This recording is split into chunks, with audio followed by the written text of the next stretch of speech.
Welcome to something a little different. If you've been on my channels before, I want to thank you. I appreciate you listening in. And if you're new, I'm Frank.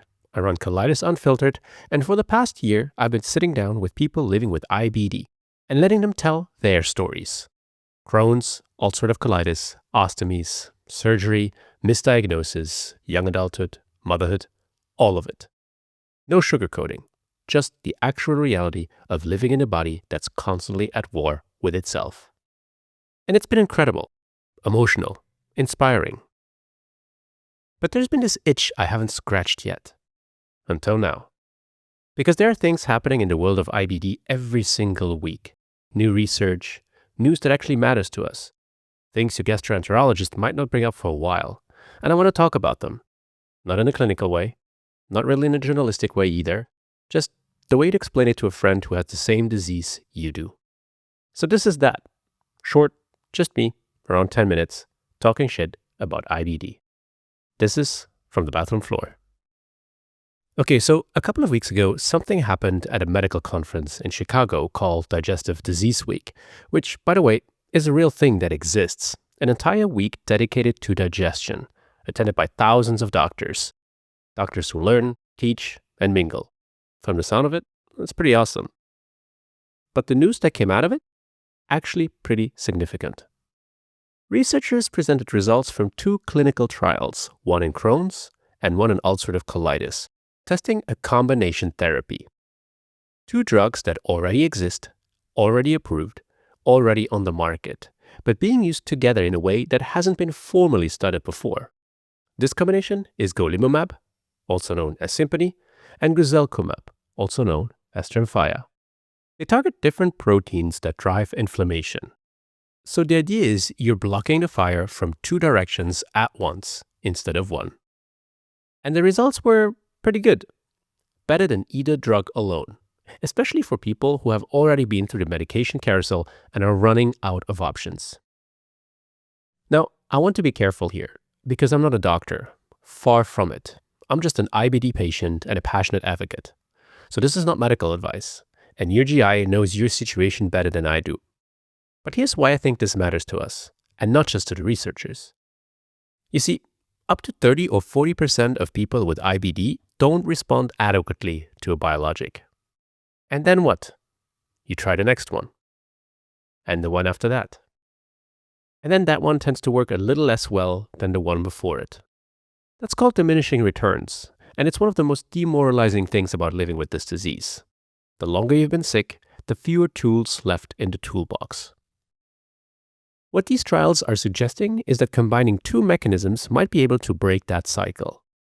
And this is a real meaningful thing for anyone who has sat in a GI office and heard the words, "We've exhausted all the options."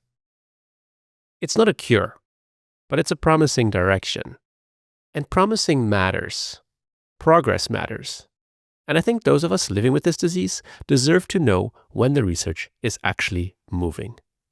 Luckily, it seems to be moving quite fast these days. Here's what gets me though. Every time something like this comes up, I tend to see 2 reactions in the IBD community online. One is hope, people sharing it, tagging their fellow patients, sending it to their doctors. And then the other one, which is exhaustion. People who've been sick for 10, 15, 20 years going, "Oh great, there's another drug I'll have to fight my insurance company for, or another thing that might not work out for me." And both of those reactions are completely valid. They can exist at the same time. Because that's the thing nobody really talks about, the emotional work of having inflammatory bowel disease. It's not just the physical symptoms, the urgency, the blood, the pain, the colonoscopies every couple of years. The fatigue that hits you even when the disease is supposedly under control. It's also the constant mental overhead of managing a chronic illness. Like keeping up with research, advocating for yourself in appointments where you get 12 minutes with someone who hasn't seen you in 6 months, deciding whether to tell your employer, your partner, or your friends, explaining for the 100th time why you can't just eat whatever and why stress actually makes it worse. I started Colitis Unfiltered because I believed, and still do, that the most powerful thing we have is each other's stories. The science matters. The drugs matter. A lot. But what gets people through a diagnosis, through a flare, through surgery, is usually another human being saying, I know. I've been there. It sucks. But you're not alone. That's what I want this show to be. Not just guest interviews. Not just the big emotional moments. But also this. Just an IBD check-in. So that's episode 1 of From the Bathroom Floor. It's a pretty catchy title, I think. Next time, I want to talk about something that keeps coming up in my conversations. The gap between being in remission by clinical standards and actually feeling well. Because those two things are not always the same thing. And I think we need to talk about it. If you've got something you want me to cover, a topic, a question, something you read this week that you want to take on, just send it to me.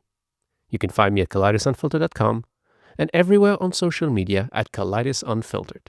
If you're new here, stick around. Subscribe. Tell someone you know who has IBD, because the more of us in the room, the louder we get. I'm Frank, and this is From the Bathroom Floor. Talk to you soon. For more inspiring stories about IBD, follow us at Collides Unfiltered on YouTube, TikTok, Instagram, Threads, and Reddit.